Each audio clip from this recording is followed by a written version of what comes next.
De Dios.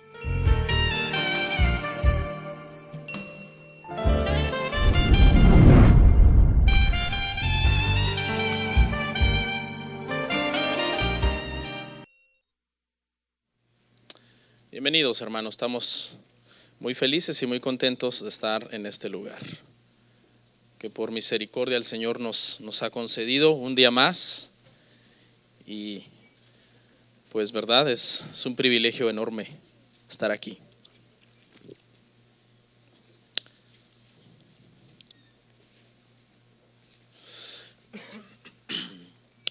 Isaías 55, hermanos, verso 8 y 9.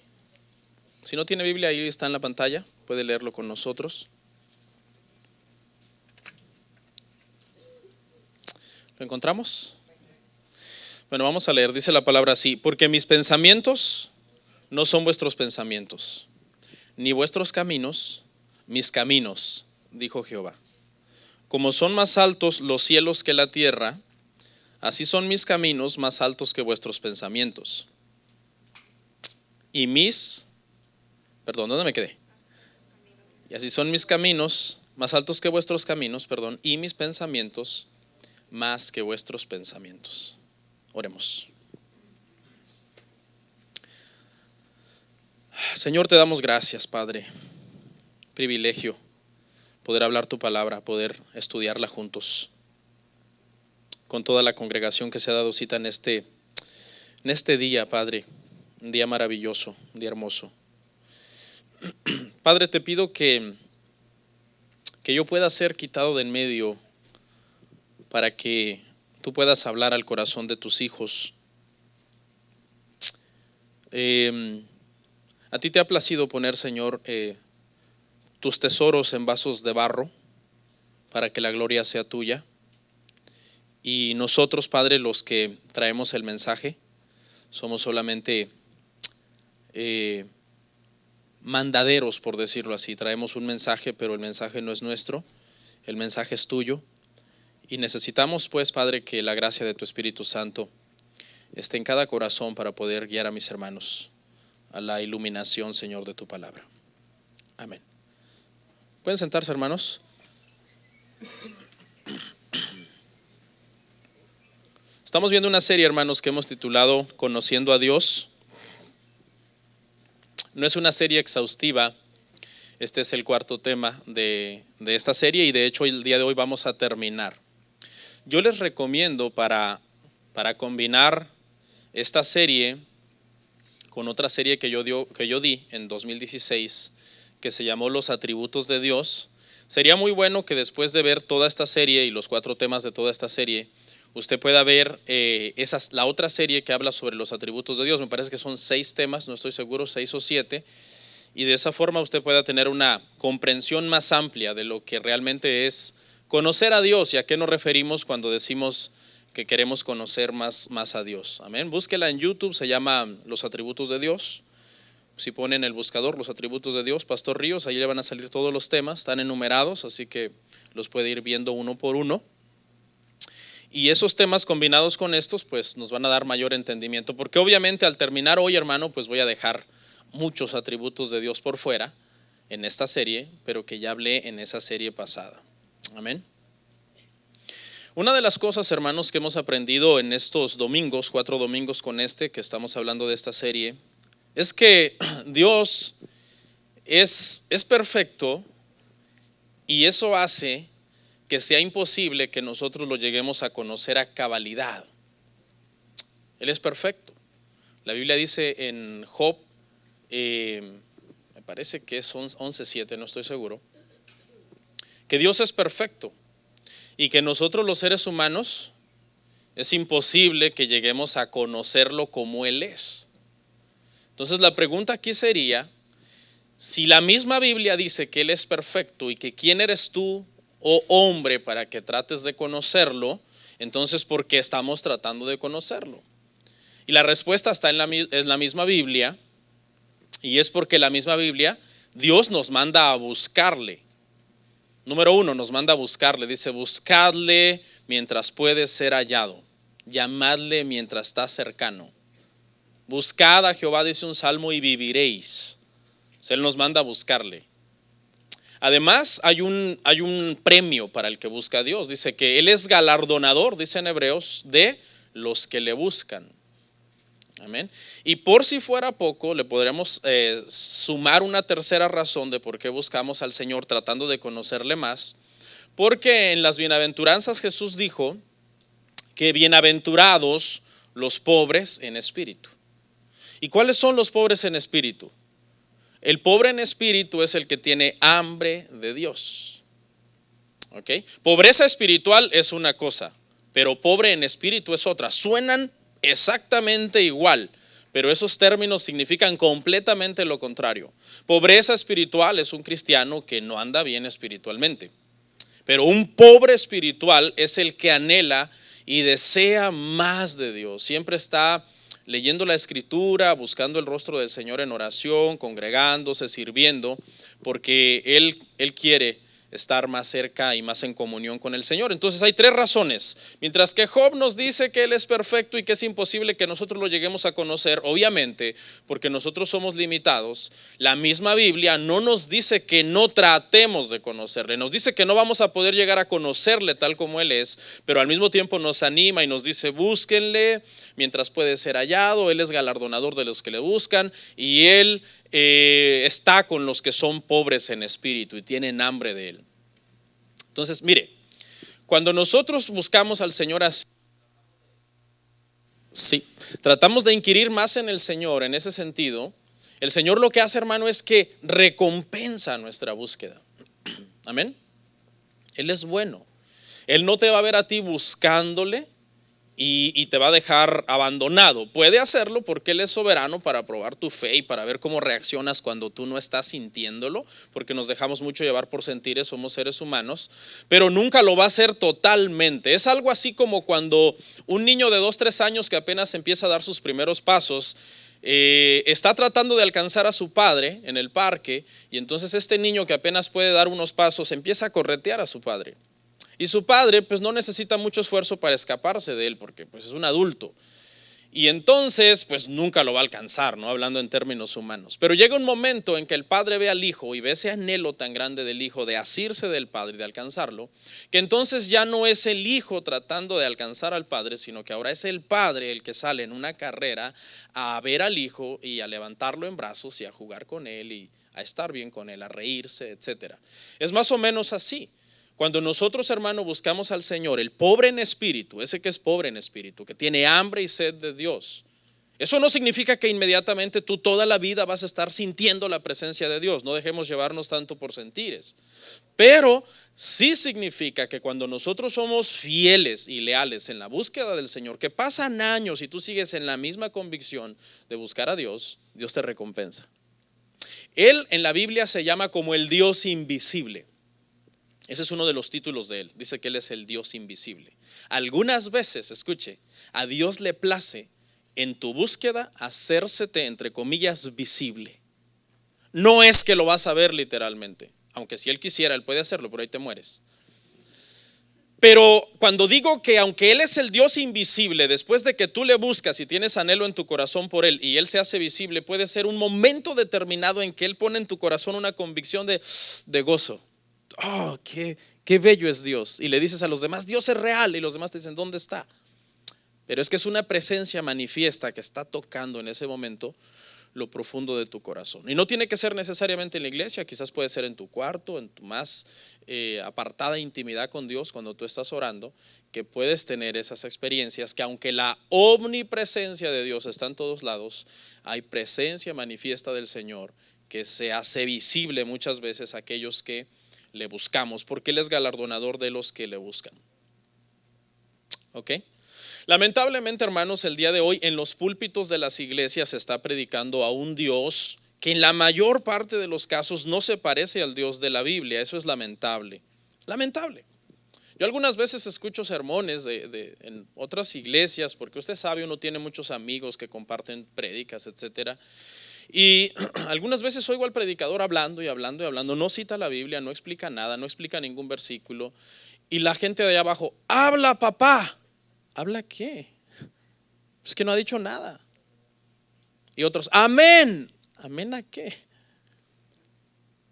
Porque predicar consiste en explicar la Biblia. Por ejemplo, ahorita, aunque yo no lo he llevado, abra la Biblia en tal página, abra la Biblia en tal página, pero le he citado muchos versículos que usted sabe que están ahí y se los he explicado. Eso es predicar, explicar la Biblia. Entonces, el Dios que muchas veces hoy se tiene, hermanos, en muchos púlpitos, no es el Dios de la Biblia, es lamentable. ¿Por qué? Porque muchos predicadores, si presentamos al Dios de la Biblia, presentamos a un Dios glorioso, a un Dios santo, un Dios perfecto, que aborrece el pecado, que es puro. Pero ¿y qué tal si a la gente no le gusta ese Dios? Entonces muchas veces se presenta a un Dios más diluido y no se busca la gloria de Dios en el sermón. ¿Sabe qué se busca? La gloria de la iglesia. Muchos pastores buscan la gloria de su iglesia, hablan más de su iglesia, de sus logros y de todas sus riquezas que del Dios de la Biblia, y eso es lamentable. Dice ahí en Isaías, hermano, donde leímos que los pensamientos de Dios y los caminos de Dios son mucho más altos que los nuestros. O sea, nosotros nunca vamos a poder ponernos a competir con Dios para tratar de entender la mente de Dios o para poder tratar de entender los designios de Dios, las acciones de Dios, las decisiones que Él toma en determinados momentos. Por eso, nosotros, hermano, aunque no está prohibido que usemos nuestro intelecto para estudiar a Dios, porque tampoco podemos decir yo todo lo haré por fe y completamente no haré uso de mi razonamiento. No, la razón y la fe no están peleados. Dios quiere que nosotros razonemos y meditemos en su palabra y nos hagamos preguntas y tratemos de conocerlo más. Pero a Dios, en realidad, hermanos, nunca se le llega a conocer tan profundamente por medio del intelecto.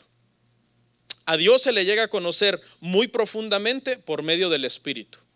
Porque las cosas de Dios, la palabra de Dios y los designios de Dios son cosas espirituales que no se pueden discernir, hermanos, si no es espiritualmente. Entonces sí es necesario que pensemos y que meditemos y que analicemos muchas cosas, pero necesitamos que el Espíritu Santo, hermanos, nos ilumine cada vez que nosotros abrimos la Escritura. Necesitamos orar y decir, Señor, ayúdame. Aunque usted sea muy inteligente, no, yo soy bien inteligente, tengo un IQ súper elevado, no importa. Eso no sirve a la hora de tratar de comprender y de conocer más al Señor. Usted necesita la iluminación del Espíritu Santo. En otras palabras, para conocer a Dios, usted no tiene que ser brillante para conocer más a Dios. Para conocer más a Dios, usted lo que tiene que dejar es que el Espíritu Santo brille en usted, que ilumine en usted la Escritura. Amén. ¿Les dije el tema? No, ¿verdad? El tema se llama Dios es aparte. Y que le quiero explicar a qué me refiero cuando digo que Dios es aparte. Vamos a ir a Isaías 46, 9, 10. Con este tema vamos a cerrar. Y es bien importante que entendamos que Dios es aparte.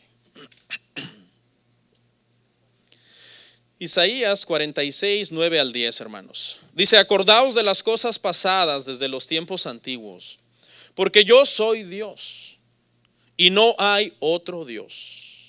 Y nada hay semejante a mí, que anuncio lo por venir desde el principio. Y desde la antigüedad, lo que aún no era hecho. ¿Qué digo? Mi consejo permanecerá y haré todo lo que quiero. Este es el Dios de la Biblia, un Dios eterno que conoce todo desde el principio, antes que todo fuera hecho, que planeó todo, que nadie puede manipularlo, ni usarlo, ni decirle qué hacer, porque Él hace lo que Él quiere, su consejo permanece. Esa es la soberanía de Dios, que es uno de los temas de la serie pasada, véalo, es bien importante. ¿Qué queremos decir, hermanos, con que Dios es aparte? Básicamente, hermanos, este sermón quiero exaltar unos de los atributos de Dios que lo hacen completamente incomprensible por nuestra mente humana. O sea, esos atributos de los que voy a hablar hoy hacen que no entendamos a Dios. Es bien difícil. Y con la Biblia vamos a ver que ni aún hombres llenos de Dios y del Espíritu Santo y sabios pudieron hacerlo tampoco. Cuando hablo de estas perfecciones, estoy hablando de que podemos ver por medio de esto que Dios es muy diferente de nosotros. Algunas veces nosotros queremos pensar en el lugar de Dios. Algunas veces, porque como somos humanos, algo sucede y nosotros pensamos, ¿qué hubiera yo hecho en este lugar, en esta situación, en el lugar de Dios? Por ejemplo, Pasa un huracán por alguna costa, hermanos, y hace daños, hace, hermano, anomalías, destruye, trae muerte, trae desgracia, trae tragedia. Y muchas veces cuando tú ves esas noticias y ves tanta miseria y tanto dolor, uno como humano es tentado en un pensamiento humano a decir: si yo fuera Dios, yo hubiera desviado ese huracán, lo hubiera llevado allá a las profundidades del mar y lo hubiera deshecho. Porque a veces nosotros como humanos tendemos a pensar que Dios debería actuar en algunos casos como nosotros creemos que es lo más correcto. Y este pensamiento humano, Dios lo perdona solamente porque Dios es paciente, como hablamos en uno de los temas pasados. Porque si Dios no fuera paciente, este pensamiento es pecaminoso. Este pensamiento dice muchas cosas. Dice, número uno, que tú eres más sabio que Dios, que eres más bueno que Dios. En pocas palabras, que Dios está haciendo mal su trabajo y que si tú fueras Dios, tú lo harías mejor. Gracias a Dios que Dios es paciente. Estamos lejos de entender a cabalidad la soberanía de Dios, sus decretos, sus designios y cómo Él hace lo que Él quiere. Aunque muchas veces delante de nuestros estándares humanos a nosotros nos parezca injusto. Ejemplo número 2. El otro día estaba yo viendo un video, hermano, y era un video que trataba acerca de un hombre que estaba llorando, desgarrado, a grito, a todo pulmón. Y estaba llorando y estaba así de tocado porque era un video en una corte y él estaba reclamándole al violador que había matado a su hija de 4 años. O sea, el caso era que estaban en la corte y el violador había violado a la hija de este hombre que estaba así de dolido, de 4 años, la violó hasta matarla. A ese grado de maldad llegó este hombre. Entonces cuando yo vi al papá de esta niña gritando, deshecho, destruido, yo me quebré, mi corazón se quebró y no solamente me dio mucho dolor, sino que también me dio mucha ira, pero ira, hermano. Y en voz alta yo hice una expresión casi instintiva, casi sin medir el tono de mi voz y dije: este hombre es un animal. Y luego, quizás ya no en voz alta, pero lo pensé. La frase que siguió fue, y me da pena decirlo, pero es la verdad, la frase que siguió fue: es un maldito. Ya no lo grité como la segunda, pero la pensé y sentí claramente cómo eso fluyó de dentro de mí como por parte de mi naturaleza humana. Inmediatamente, hermanos, el Espíritu Santo me reprendió. Inmediatamente, conforme acababa de decir esa palabra, es un maldito, el Espíritu Santo me reprendió y me hizo ver que yo estaba maldiciendo a un hombre hecho a imagen y semejanza de Dios. Y yo quise negociar con el Espíritu Santo, pero es que lo que hizo, ¿cómo es posible? O sea, si en ese momento, hermano, yo hubiera sido Dios, que es una mera suposición humana desde este lado de la eternidad, ese hombre, hermano, hubiera muerto fulminado por mi palabra y hubiera ido directamente al infierno por mi intención y mi odio que en ese momento nació en mi corazón hacia él. Pero ¿qué cree? Dios no es como yo. Dios le sigue dando vida a ese hombre. Está vivo. Todos los días Dios le da oxígeno, le da salud. ¿Por qué? Y ahí es donde tú te preguntas, ¿por qué Dios no trae inmediatamente un juicio que lo ejecute inmediatamente a este hombre? ¿Sabe por qué? Porque Dios, hermanos, es muy diferente de nosotros. Nosotros muchas veces queremos juzgar a Dios y queremos juzgar que nosotros haríamos mejor las cosas que Dios. Gracias que Dios hace las cosas diferente de nosotros, hermano. Gracias. Porque si Él fuera, hermano, como nosotros, este mundo sería un caos. Porque, hermano, nosotros muchas veces no podemos ni ordenar nuestra vida. No puedes ni ordenar tu matrimonio, ni ordenar tus hijos, ni ordenar tu vida, ni ordenar tu trabajo. Pero muchas veces te atreves a pensar que tú harías mejor trabajo que Dios. Es una incongruencia. Gracias a Dios que Dios hace las cosas diferentes a ti, porque Él es aparte, Él es diferente de ti y de mí. Si Él las hiciera como tú y como yo, este mundo sería un caos. Entonces, aunque muchas veces, hermano, nosotros no entendemos lo que Dios hace, en realidad debemos darle gracias que Él hace lo que Él hace y decir: Señor, yo no las entiendo, pero yo sé que todo lo que tú haces es perfecto. porque tú eres perfecto. Vamos a ver Daniel 4:35. A Dios nadie le dice qué hacer. Hay gente que cree que puede ordenarle a Dios. Eso es un error. Todos los habitantes de la tierra son considerados como nada. Y Él hace según la voluntad del ejército del cielo y en los habitantes de la tierra. En el ejército del cielo y en los habitantes de la tierra. Escucha esta parte final. Y no hay quien detenga su mano y le diga, ¿qué haces? ¿Te has escuchado que gente cree que le puede dar órdenes a Dios?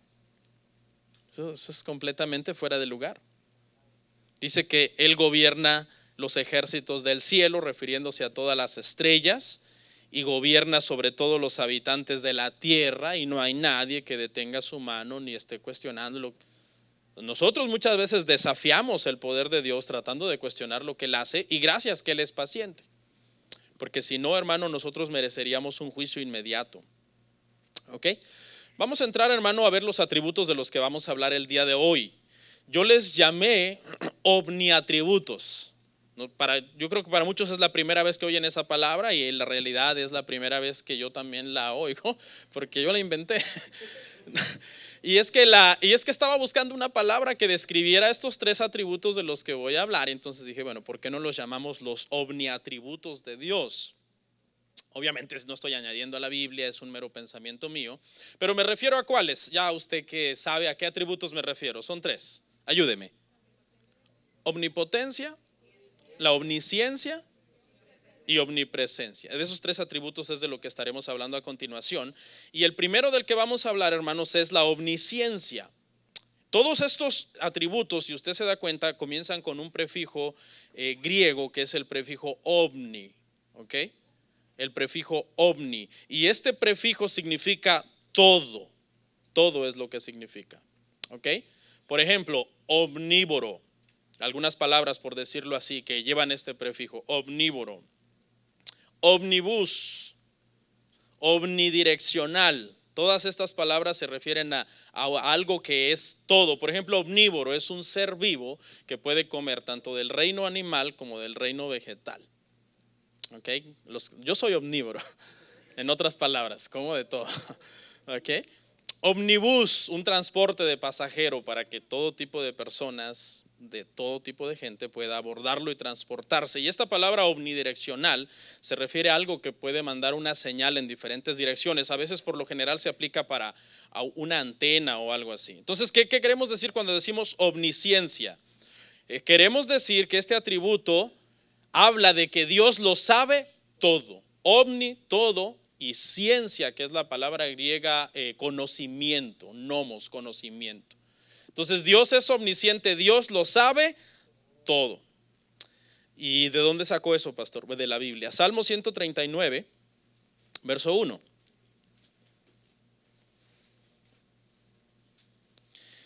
Salmo 139, hermanos, verso 1. Vamos a leer hasta el 6. Dice: Oh Jehová, tú me has examinado y conocido. Tú has conocido mi sentarme y mi levantarme. Has entendido desde lejos mis pensamientos. Has escudriñado mi andar y mi reposo. Y todos mis caminos te son conocidos. Pues aún no está la palabra en mi lengua, y he aquí, oh Jehová, tú la sabes toda.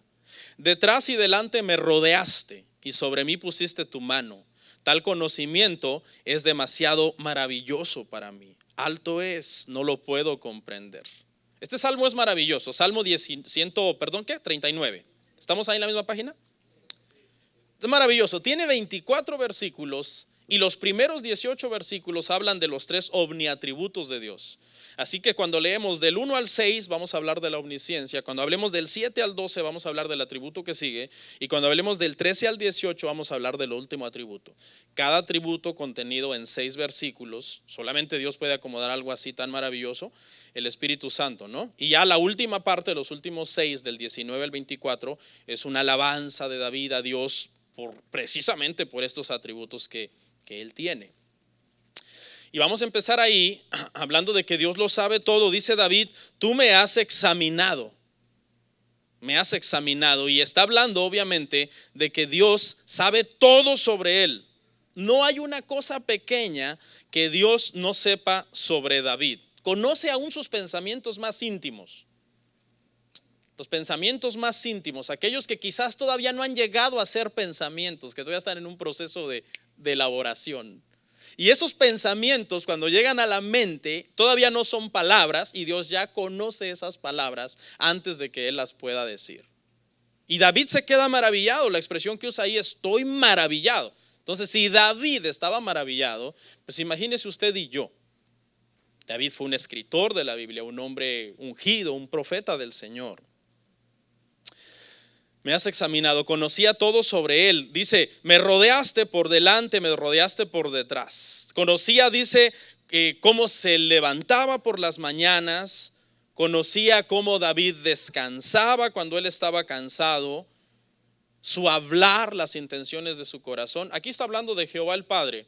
Pero usted se acuerda que Jesús tenía exactamente este atributo de omnisciencia al conocer el pensamiento de todos los hombres. Dice que él conocía exactamente lo que los demás estaban pensando y no era necesario que ellos comenzaran a decirle lo que ellos pensaban de él, porque él lo conocía. A Dios no se le escapa nada de nosotros, hermano. Él está presente en cada momento de nuestra vida. Conoce tu pasado, conoce tu presente y conoce tu futuro. No se distrae. Él no se distrae contigo. ¿Sí o no? A veces uno se distrae con los hijos, hermano. Vas a nadar con los niños y al rato el niño anda ya ahogándose porque te distrajiste. Dios nunca se distrae, nunca. No tiene un momento de distracción. No se aburre tampoco. A veces tú estás hablando con alguien que te dice, ay Señor. Porque hay gente que habla y habla y habla. A veces no dice nada, entonces tú te aburres. Y a veces él está habla y tú por dentro al rato pensando, voy a ir a mi casa, voy a ir a dormir. Porque ya te aburrió. A Dios tú nunca le aburres, por muy aburrido que seas. Que otra persona te diga, no, usted es bien aburrido, hermano. A Dios tú nunca le aburres. Él está siempre atento. No se duerme en tu conversación, como algunos se duermen en el sermón. Y no se cansa de ti. Dios no se cansa de ti. O sea, Dios no llega un momento en que Él dice, ya estoy cansado de esta persona, ni lo hubiera yo convertido, ahora tengo que aguantarlo. No. Él nunca se cansa de ti. Fíjese cómo es su omnisciencia, su atención, su examen profundo de tu corazón, no solamente interno, sino de cada acción, de cómo te paras, tu estado de humor cuando te paras. Dios conoce tu carácter perfectamente cuando tú te enojas. Y no debería sorprendernos eso, porque yo he aprendido, hermano, en el paso de los años, que hasta a veces el cónyuge comienza, hermano, a conocerte bastante bien. Y no es que estoy comparando al cónyuge con Dios, obviamente la sabiduría de Dios es mucho más extensa, pero no sé si le ha pasado a usted que a veces su pareja ya sabe exactamente su estado de humor solamente por un gesto, por un guiño, por una ademán que usted hizo.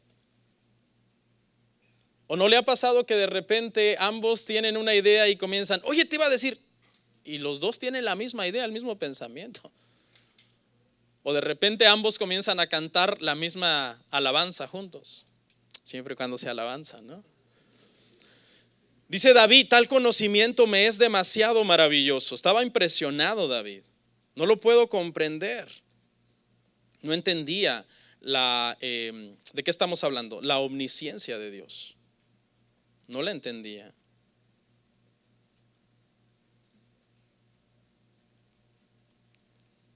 ¿Por qué Dios sabe todo sobre las personas? Porque Él nos creó, Él nos diseñó, Él nos formó en el vientre de nuestra madre. Él nos dio un propósito a todos y cada uno de nosotros. Y no solamente conoce todo sobre las personas, conoce todo sobre todo lo que está pasando en el mundo.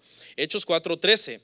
Y no hay cosa creada que no sea manifiesta en su presencia. Antes bien, todas las cosas están desnudas y abiertas a los ojos de aquel a quien tenemos que dar cuenta. Todas las cosas están, dice, ante su presencia, están abiertas, están desnudas y hay que dar cuentas. O sea que esto, hermano, nos lleva a ver que el atributo de la omnisciencia de Dios es una navaja de dos filos, hermano. ¿Por qué?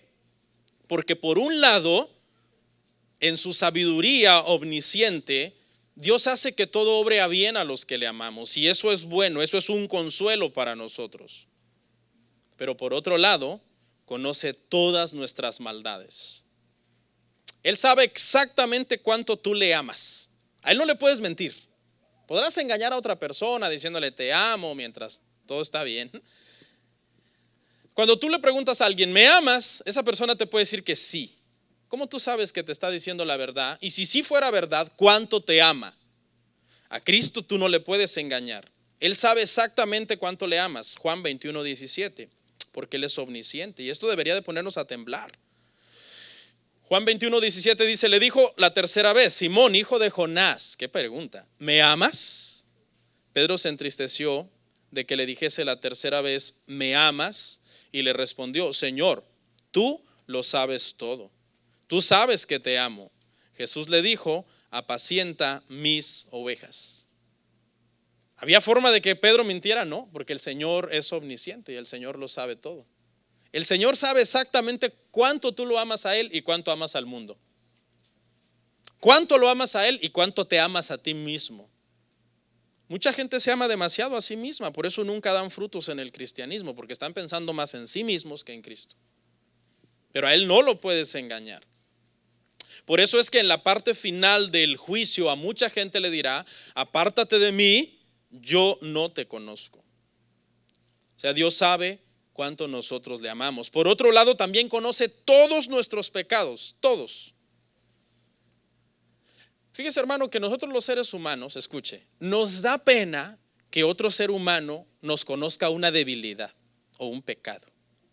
Por ejemplo, ahorita antes de confesar que a mí se me ocurrió esa palabra, pasó por mi mente pensar maldito, yo dije, quizás no la digo porque los hermanos son bien legalistas.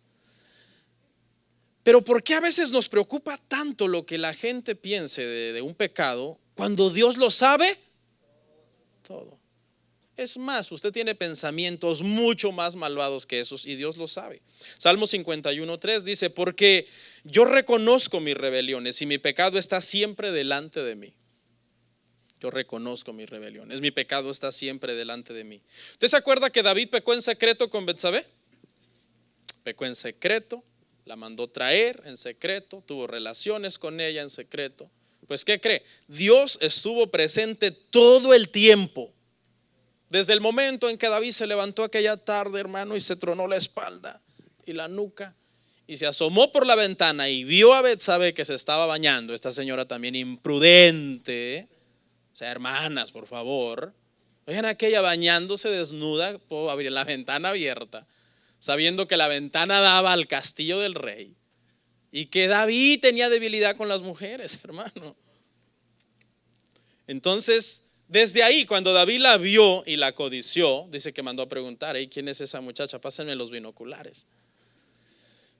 Ya Dios estaba y ya vio que nació en su corazón esa lascivia, esa lujuria, ese deseo, esa concupiscencia, y Dios lo sabía todo, porque Dios lo sabe todo. Pasemos al segundo, hermanos, la omnipresencia. Escuche, la omnipresencia de Dios.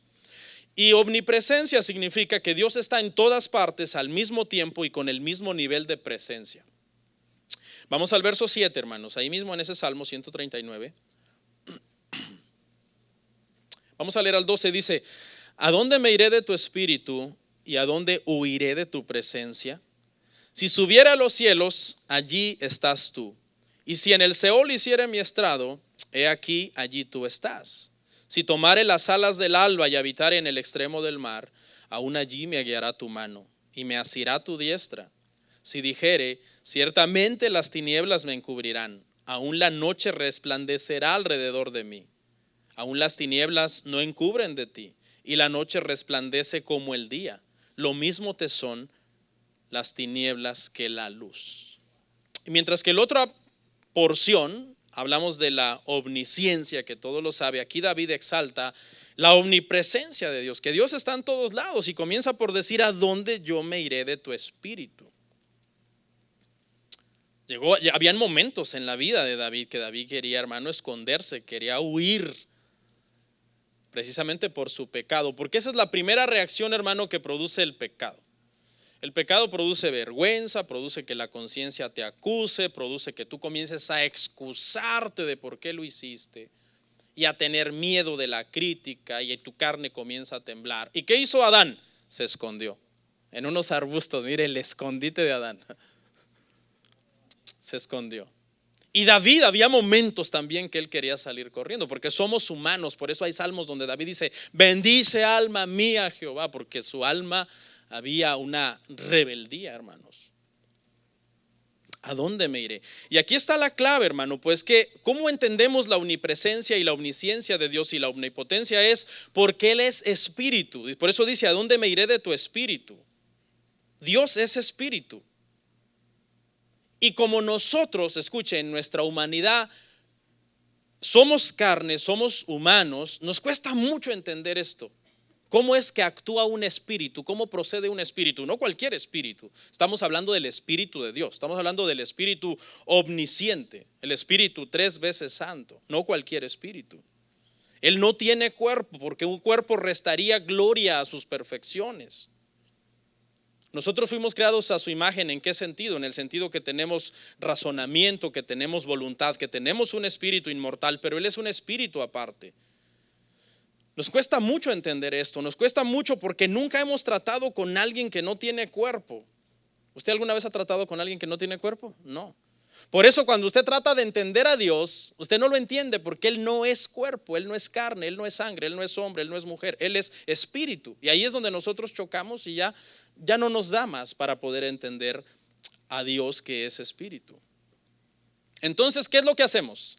Siempre que pensamos en Dios, ¿lo pensamos en qué? En términos humanos. Siempre que pensamos en Dios, nos lo imaginamos. Es bien difícil que nosotros no nos imaginemos a Dios como una figura humana.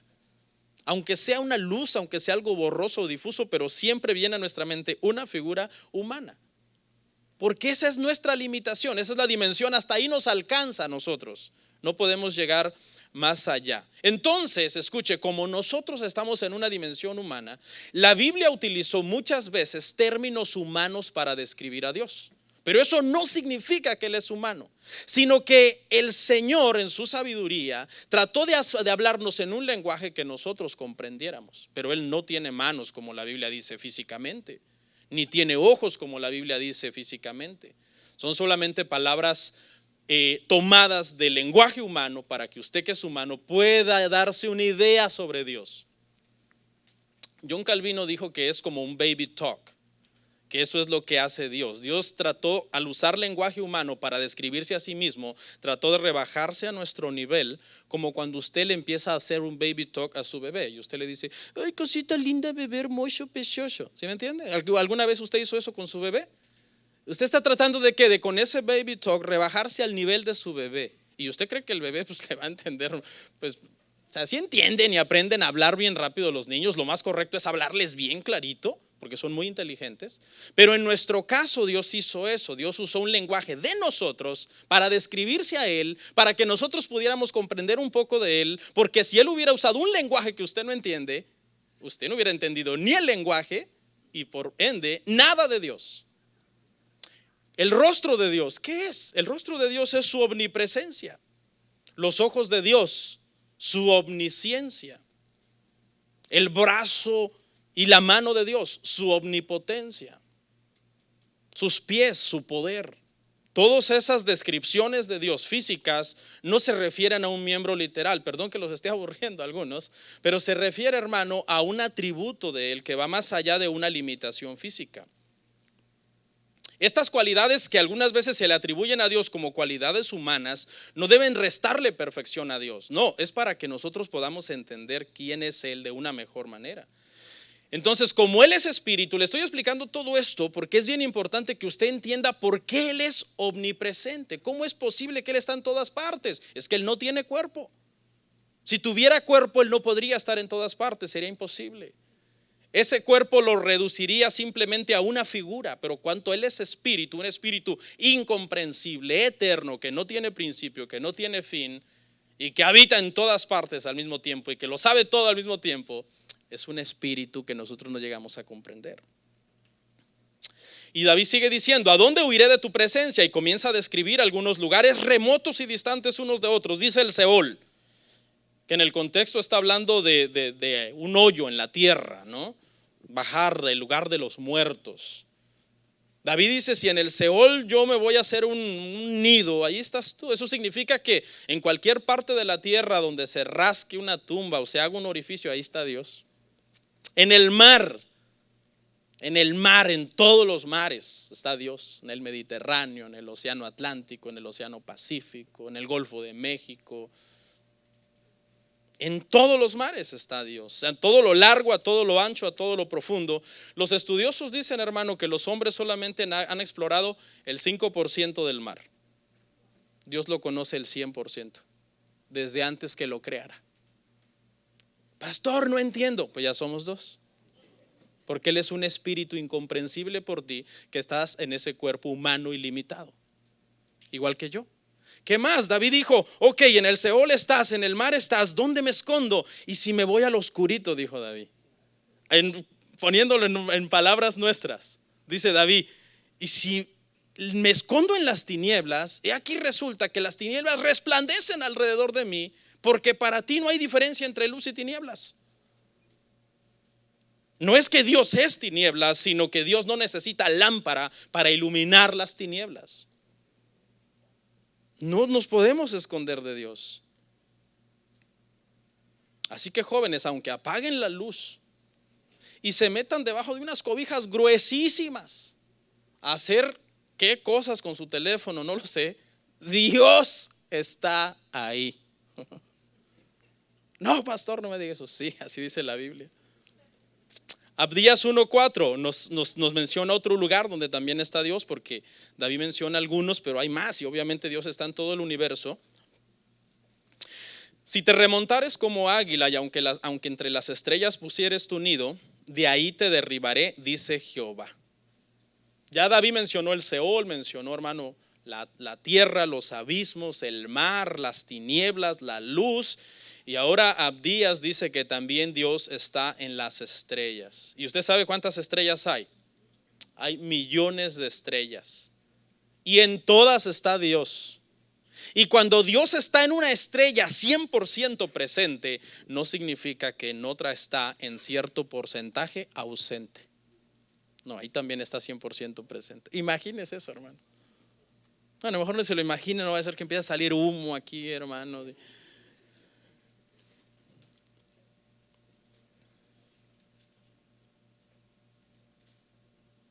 No es como algunas corrientes filosóficas trataron de explicar esto de la omnipresencia de Dios, y no quiero meterme ahí porque no viene al caso, pero alguien llegó a pensar que Dios es tan grande físicamente, pero espiritualmente, o sea, como algo difícil de entender. O sea, es un espíritu tan grande que llena toda la creación y el universo. Entonces no hay donde tú vayas porque ahí está un pedacito de Dios, un dedo, una mano. No es eso. Eso es una explicación, me parece, del panteísmo. Eso no es que todo es Dios, que la naturaleza es Dios.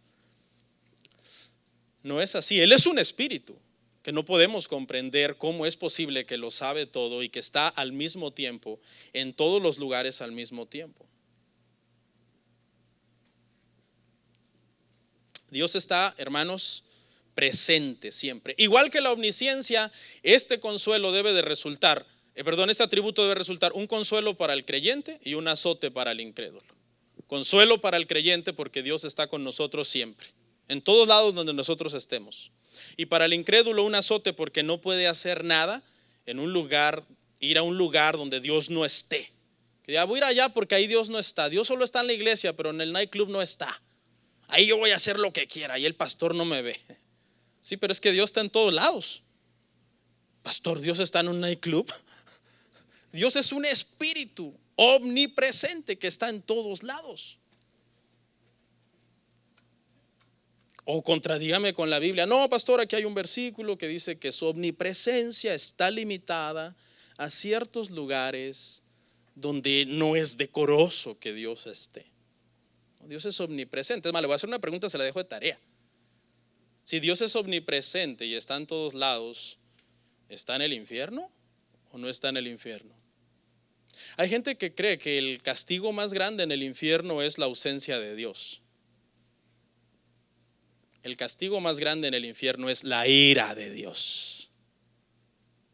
Pero tranquilos. Así que jóvenes, cuando se va el maestro, ¿qué hacen? Se portan mal, ¿verdad? El maestro, voy al baño, se portan mal, pero Dios está presente. Cónyuges, cuando su esposa está distraída, su esposo está distraído, no me está viendo, pero Dios está presente. Y hermanos, el pastor se fue de vacaciones, ahora sí hagamos una fiesta mundana. Y Dios está presente. Dios está siempre presente. Si tú eres un joven cristiano, no tienes que depender que esté el maestro para portarte bien. Si tú eres un esposo o esposa cristiana, no tienes que depender que tu cónyuge esté presente para portarte bien. Si eres un hermano, no tienes que depender que el pastor esté presente para portarte bien. Porque tú te portas bien para Dios, que está siempre presente. Y no es canción. Y vámonos al tercero, la omnipotencia de Dios.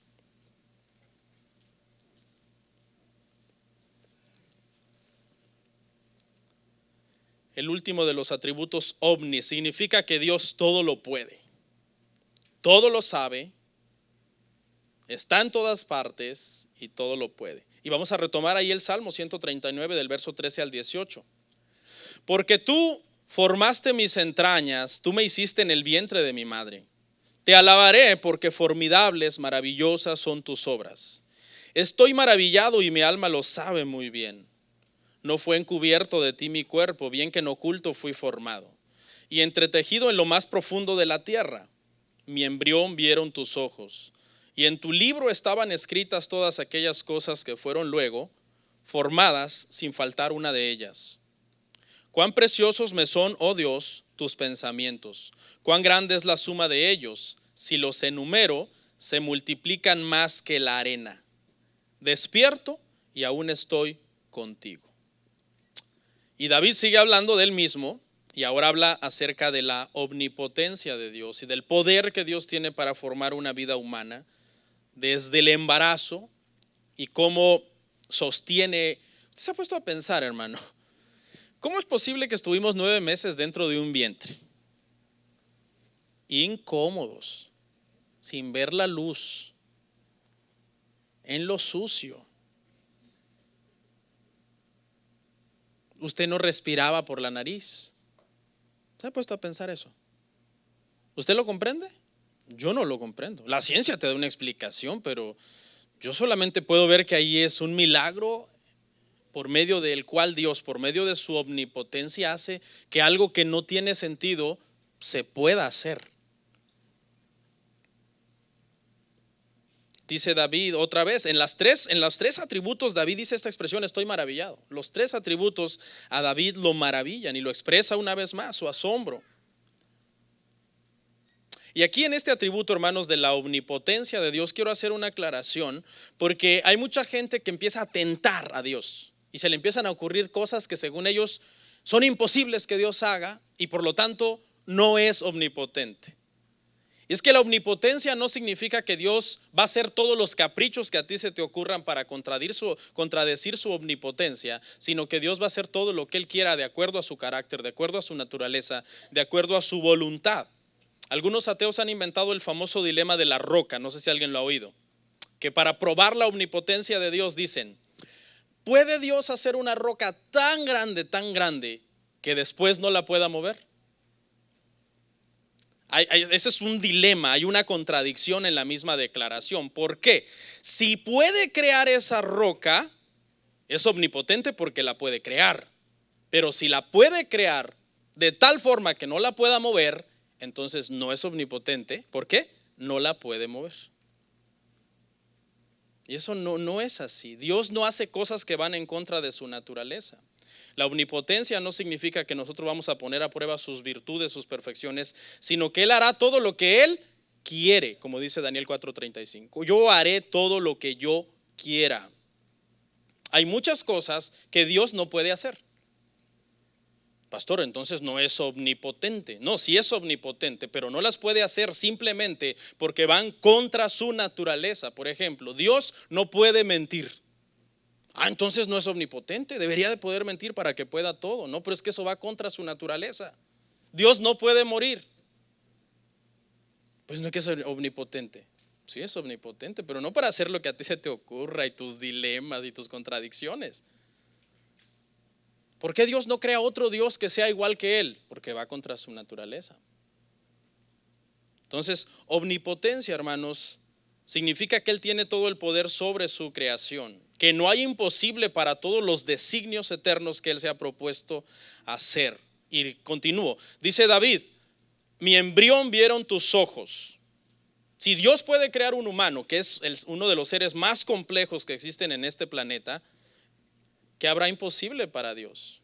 Ahí es donde su mente lo engaña. Entonces, permítame, pastor, usted dice que hay cosas que Él no hace porque van contra su naturaleza, pero al mismo tiempo usted me dice que ¿qué hay imposible para Dios? Pero es que ese imposible usted lo tiene que entender en el contexto, que no hay nada imposible de lo que Él se propone hacer. La vida humana es algo maravilloso y Dios es todopoderoso, solamente Él la puede sostener desde un embrión y darle vida. Lamentablemente, hermanos, ahorita tenemos los cristianos que levantarnos en contra del aborto, ¿verdad? Porque es algo tan terrible que muchas personas están haciendo eso, y aquí en Estados Unidos pues el aborto se ha legalizado y es triste, ¿verdad? David habla de que la omnipotencia de Dios está en parte en la creación de la vida humana. Pero la sociedad va mucho contra este atributo. Por ejemplo, John Piper dice que la humanidad se ha corrompido a tal grado que hacer un aborto cuesta $400, pero adoptar un niño cuesta $40,000. Se lo voy a desenredar la madeja. O sea, que quitar la vida a un bebé es barato para el que no lo quiera tener, pero proteger la vida de un bebé es muy caro para el que lo quiera adoptar. ¿Sí ve la contradicción? ¿Por qué no voltean las cosas? ¿Por qué no una adopción cuesta $400 y un aborto $40,000? Con esto no estoy aprobando el aborto, pero sería aún más lógico, ¿no? Por lo menos dirían, bueno, le va a costar a esa persona, por lo menos económicamente. Aquí en Estados Unidos es más penado romper un huevo de un águila en peligro de extinción que romper un huevo de un embrión, de un bebé. O sea, nos hemos deshumanizado, pero esta creación habla, hermanos, de la omnipotencia de Dios, como para Él no hay nada imposible. Y David continúa diciendo, son preciosos tus pensamientos. Son preciosos tus pensamientos. Por tercera vez, en cada uno de los atributos, David queda maravillado. David no los comprende porque no podemos llegar a comprender. Y con esto voy a cerrar, hermanos. Les quiero hablar de 3 cosas en las cuales a Dios le plació mostrar su poder en todo su esplendor. Yo creo que hay muchas cosas, pero hay 3 que son las más importantes. Y número 1 es en la creación. Dios creó toda la materia de la nada, es dueño de toda la materia. El hombre no puede crear materia, solamente puede usarla, reorganizarla, acomodarla, pero no crearla. Salmo 135, 5 al 6 dice, Salmo 135, 5 al 6, porque yo sé que Jehová es grande y el Señor nuestro mayor que todos los dioses. Todo lo que Jehová quiere. Y entonces aquellos que dicen que van a ordenarle al huracán que se vaya para otro lado. En los cielos y en la tierra, en los mares y en todos los abismos. La primera vez que Dios habla a la humanidad, Él se presenta en la primera frase que aparece en la Biblia como un Dios poderoso. Porque una de las primeras palabras que aparece en la primera frase, en el principio creó Dios los cielos y la tierra, esa palabra creo implica poder. Fue uno de los primeros atributos que Dios reveló, su omnipotencia, su poder para crear. ¿Ok? ¿Qué más? Para gobernar al mundo. Salmo 136, 6. Aquí ya es breve lo que vamos a ver, hermanos.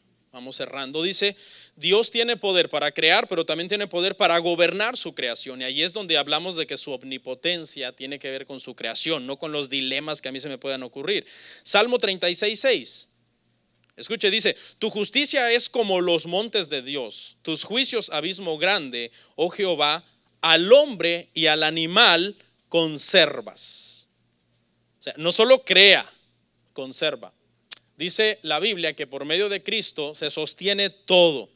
Dios creó todo por medio de Cristo y en Cristo las cosas existen y subsisten. Él las sostiene todas. tiene todos los atributos del Padre sin ser el Padre, obviamente, porque Jesús es el Hijo, el Padre es el Padre, el Espíritu Santo es el Espíritu Santo, pero los tres son un solo Dios. Pastor, explíqueme eso, yo no entiendo. Pues si tú no entiendes ni cómo nace un bebé en el vientre.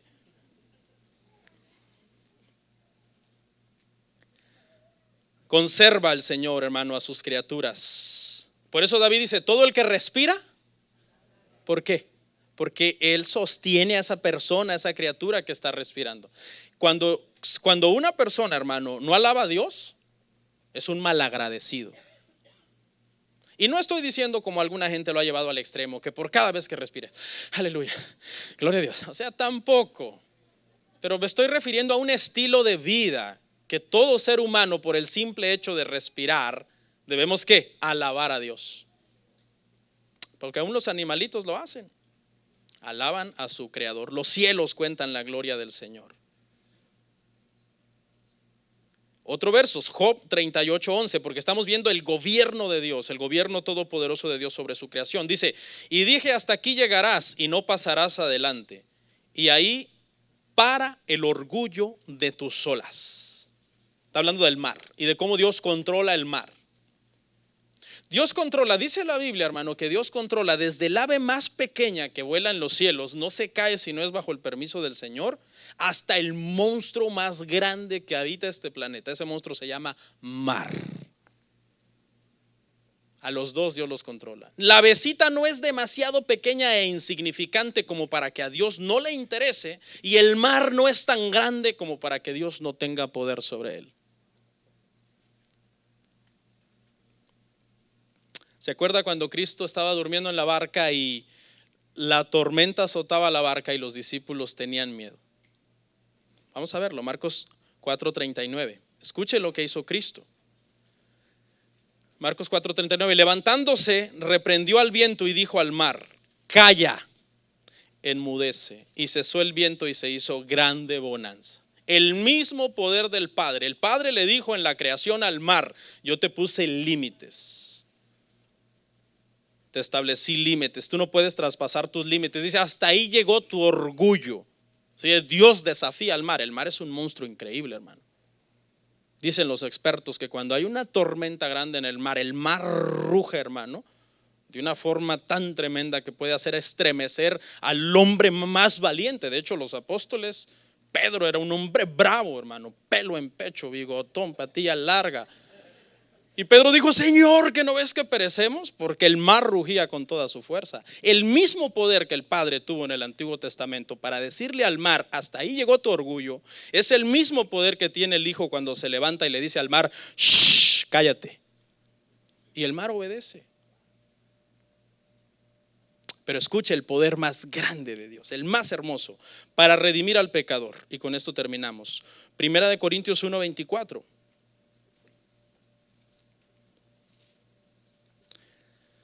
Dios creó y gobierna al mar. Y en ese gobierno, Él permitió la caída de la creación. Él la permitió. No es que Él se le descontroló todo, no, Él la permitió.